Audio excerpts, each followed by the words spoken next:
Welcome back, everyone. It's that time of the week again where we look back over the last 7 days of gaming news. So let's dive straight into it. Starting with a bunch of Xbox news. Microsoft Gaming CEO Phil Spencer says that Xbox Game Pass has helped keep modern single-player games viable. In a recent interview, he also credited the service with helping some studios resist the live service temptation. Spencer acknowledged the industry's ongoing shift towards live services, but emphasized that he never wants to see every game turn into a big service game. Some people may question this, as there were a number of Xbox studio closures last year, including Tango Gameworks, who developed the single-player rhythm action adventure game Hi-Fi Rush, even though Microsoft repeatedly said it was a success relative to its budget. There are, however, a bevy of single-player games coming to the platform this year, such as Doom: The Dark Ages, South of Midnight, and Clair Obscur Expedition 33, along with Obsidian's Avowed, which released on the 18th of February. And Microsoft CEO Satya Nadella has reassured everyone that the company is committed to gaming. A recent report came out saying that the CEO was mulling the possibility of shuttering the Xbox division. Gaming has got a long history at the company, and we want to be in gaming for gaming's sake, Nadella states. For example, cloud gaming is a natural thing for us to invest in because that will expand the total addressable market and expand the ability for people to play games everywhere. The CEO also mentioned Microsoft's new investments into gaming-focused AI with its Muse technology. AI integration has been highly controversial with any kind of art in general, and Muse is something that many developers are critical of. David Goldfarb, a veteran developer who has worked on games like Battlefield 3 and Payday 2, expressed their feelings in this statement on Wired.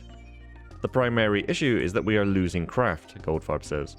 "When we rely on this stuff, we are implicitly empowering a class of people who own these tools and don't give a fuck about how they reshape our lives." Wired themselves undertook an investigation in July last year and found generative AI is already taking jobs from people. Open-world survival crafting game Palworld hits 32 million players since its release back in January of 2024. Communications Director and Publishing Manager John "Bucky" Buckley states that the team will continue to work hard to make Palworld Year 2 even better. Though while they continue to work on the game, its high-profile patent lawsuit with Nintendo and the Pokemon Company is fast approaching. You may remember the comparisons being made between Palworld Pals and Pokemon. The Pokemon Company recently won a separate case against a Chinese clone game, with the Chinese court deciding on the matter. The game in question, however, known both as Pocket Monster Remake or Pocket Monster Issue Reissue, blatantly used designs taken directly from the Pokemon franchise. So it will be interesting to see how Nintendo and the Pokemon Company's lawsuit against Palworld will go. On to bits and bobs in the news, and indie horror hit Mouthwashing is set to come to consoles this year. The game was released on Steam back in September of 2024, and instantly became popular with content creators online. The game has overwhelmingly positive reviews on Steam.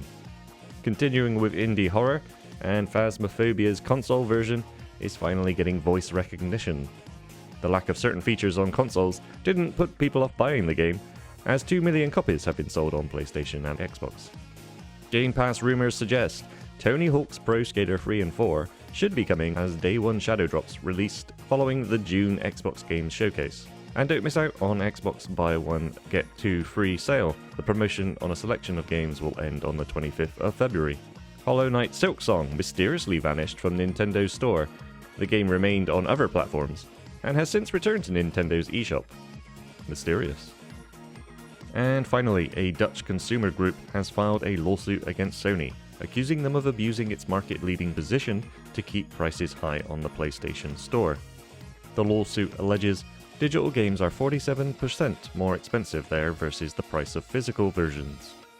A similar lawsuit was filed against Sony in the UK in 2022. And that wraps up the news for this week. My next deep dive video is in the works and shaping up to be pretty awesome, if I do say so myself.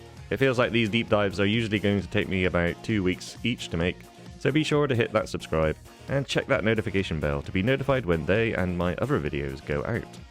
For now, my eldritch citizens, take care, stay safe, be excellent to yourselves and each other, and I will see you again soon.